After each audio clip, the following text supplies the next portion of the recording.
All right, guys, here's the next lesson. So we're going to cover the basic terms of the business so that you're not left in the dark when someone is saying something to you, or basically any business, anything you start, no matter what you're studying, you want to know the basic words. And if you don't know the basic words, I've found people tend to quit studying it. And so we're just going to cover 20 of the most simplistic, essential words that you're going to need to be an expert in the subject of pressure washing. And we're going to go by one. And each one, I'm going to give you a little extra insight so that you can really win at this business, okay? So we're going to start with the word pressure, actually. It sounds like it's too simple to explain some of these things, but you'd be surprised. Sometimes it just helps to go over the basics, even for someone who's experienced. So pressure. Pressure is a continual force put on a surface. So this is my arm. I'm going to take my hand. If I squeeze, I'm putting pressure there. Pressure is what cleans. It's not the water. So when you shoot out of the pressure washer onto a dirty surface, let's say concrete, the force of the water is what's shooting the dirt away. The dirt that shouldn't be there, that will come off with the concrete, and the paint and everything else will stay. And so that's why it's called pressure washing.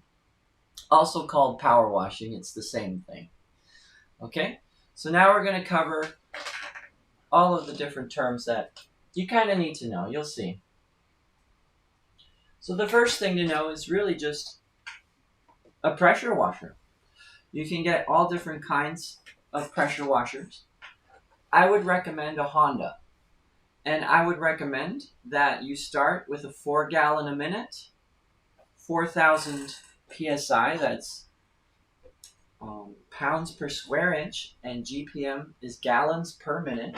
Gallons per minute is, this is a gallon. And you get 4 of these going through the pump per minute. That's what this one should be able to do. Now, of course, you can get 8 gallons a minute. I've even used a 16-gallon a minute tank, but those are more for commercial jobs. The rigs, once they go above 4 gallons a minute, are going to draw more water than will come out of the house. And what happens is you're going to need another tank to supply a buffer between the water coming out and you using it. And if it breaks down or you change your mind, you don't want to do pressure washing, you're in a hole. You start with one of these, even if you have it as a spare in the future, and you do some residential work with it, it's a good starting point. Then you move on to other bigger ones, and I would recommend going to bigger ones later because you will get through jobs faster. Start with this, but it's just pressure washer is a machine that uses high pressure water to clean surfaces, and preferably starting with a 4 gallon a minute, 4,000 psi. So yeah, psi is just pounds per square inch. It's just a unit of pressure used to measure the power of a pressure washer. You can have higher psi, and it's easier to take paint off. You will clean faster depending on your skill, but it's a term used to measure a pressure washer. And same with GPM, that's just gallons a minute again. So this is a gallon right there, 1 gallon. And that gives you the flow rate of the pressure washer, how much water is going through there on a regular basis. Okay? Then you have the trigger gun. This is the handle of the pressure washer wand that controls how much water is going through. And, usually they're pretty powerful, and you got to be careful, which is why you have got to have safety equipment when you're doing pressure washing. But that's what they look like, and you should always have 2 of them in case one breaks down. The nozzle is the device at the end of the pressure washer wand that controls how it sprays. So there's many of these. This one, this big one here, is called a turbo nozzle. It's almost like a weed whacker. You can get rid of weeds with it. Not used so much. This is what you're mostly going to use, is this white one right here.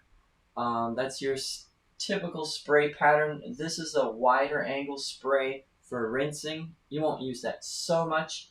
This is more tight, stronger. Yellow is kind of like almost getting into the red, like be careful. It's very powerful, but this is a good nozzle to use.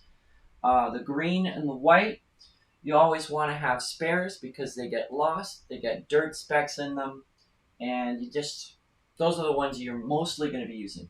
Red means stop. You're never really going to use that. It comes down to like a line, and it can cut through things, including yourself. That's why it's red.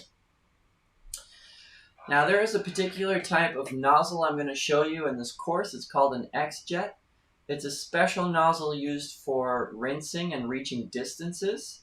It can change pressure and distance on the fly, so it can be very useful. It can rinse down a whole wall really quick, or it can hit something 2 stories up very quick. You just shift it with your hand, but I'm going to show you that in a later video on a job. When you're using pressure washer, you always have to use a high pressure hose. It's a special type of hose because the water is flowing so fast and so hard, a garden hose would just tear. And you want to have multiples of these. These will burst. So you have, I would say, 300-400 feet. And they connect to each other. And you put them on a hose reel. There's different brands. I would go with Titan being the best. But it's just a device for storing and managing pressure washer hoses, but also soft wash hoses, and we're going to get into what soft washing is in just a second. Basically, it's using chemical softly to clean surfaces. A surface cleaner is the tool that attaches to the end where the trigger gun normally is. You can switch it out for a surface cleaner, and that will clean large flat surfaces very efficiently, like a driveway, a sidewalk. It could be sometimes used for a deck if you're careful not to leave it on any spot where there is wood too long. But this is what you're going to use to get your driveways done. Obviously, a trailer is an unpowered vehicle pulled by another vehicle, and that's where all your pressure washing equipment should sit. It should not sit in your car because you're going to be using chlorine, and chlorine is going to damage your car over time if you leave it. So it should all be on the trailer, and I'm going to tell you straight up, with the chlorine, trailers live for about 7 years, and then you got to get a new one. So how you arrange it, how you build it is up to you, but this is about what it looks like. Quick connects are male and female fittings that should quickly connect to each other. So you can connect up hoses, you can connect the trigger gun or a surface cleaner very fast, and it should just snap in. And you can get 2 versions. You can get the stainless or the, let's say, not so stainless. Just get the stainless. You want them to last. They will be under a lot of strain already. They don't last forever. So get the best ones you can. They will pay for themselves. Wand is an extension that you can put on the trigger gun itself so that you can reach greater distances. They can be anywhere from 6 to 12 feet long, sometimes even 15 feet, to really reach those places high up that need pressure. A ball valve is a special attachment that you can put before the trigger gun, and it's going to allow you to stop the water flow so you can temporarily attach a surface cleaner or vice versa. It's a handy little tool, and I'll show you how that works. But it's called a ball valve because in the middle of it is a ball, and you turn that blue knob right there, and then the water stops flowing, and then you attach, and then you flow it again. But it's just a handy little tool that you're going to want to know what it is and have in your tool belt as a pressure washer. Now, an O-ring is a small plastic ring that acts as a buffer for the water to leave and enter the gun. These will break down and tear, and you commonly have to replace them. So you need a lot of them, and I'll show you how to change them out. mildew or mold or algae or whatever you call it. It's basically a fungus that often grows on exterior surfaces, and that's what we're getting rid of with pressure washing. So um, you can kind of see this is a before and after what it should look like. But with the tools that I'm going to show you, that's how it should look without taking any paint off. And the secret to not taking paint off is chlorine. What's chlorine? It's basically a chemical element. It's not a man-made chemical. It exists in nature in its pure form. It's a gas. It's a yellowish gas. But it has the ability to clean and dissolve organics. So it's going to get rid of mildew. But dissolve organics, that should be a clue. It can be dangerous. You don't want to get it too much on your skin. But know that it is what you're swimming in when you're in a pool. And it's what keeps the pool clean. But also it's what will do a great job of cleaning.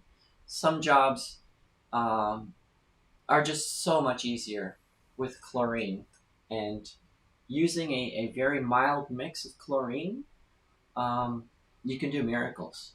And typically when you're doing something that's a little bit more sensitive, like wood on a wall or something, or really any wall, anything that's not on the ground, chlorine will work wonders. And that's what soft washing is. So bricks can take some pressure, they can take the force, but that wood paneling on that wall there, that can only really be cleaned the best with soft washing. And it's just a cleaning method where you use a lower pressure and specialized detergents, in our case, mostly chlorine with a few other things thrown in. But soft washing is just, it's definitely what you're going to do to clean roofs. It's what you're going to use to pretty much prep most surfaces that you're cleaning. It will leave a very professional, awesome looking clean when you're done, almost like it was painted. And I'm going to teach you all about soft washing in this course. A spigot or a bib, this is where you get the water from the house. And you want to first run the water, make sure it's a good flow. If the flow is very weak, you'll destroy your pressure washer. If you flow it and something comes out, you want that to come out first. If there's a lizard or something is stuck in there, make sure it's a good running water before you run it. But that's what you need to know about a spigot or a bib. And then rinsing is what you do at the end of a job. You get rid of the chlorine deposits or the remaining dirt. And the dirt at the end of a job should be fresh dirt and come right off. And when removed, should look absolutely amazing and brand new if you did a good job. Rinsing can be very satisfying, and it's a fun part of the business.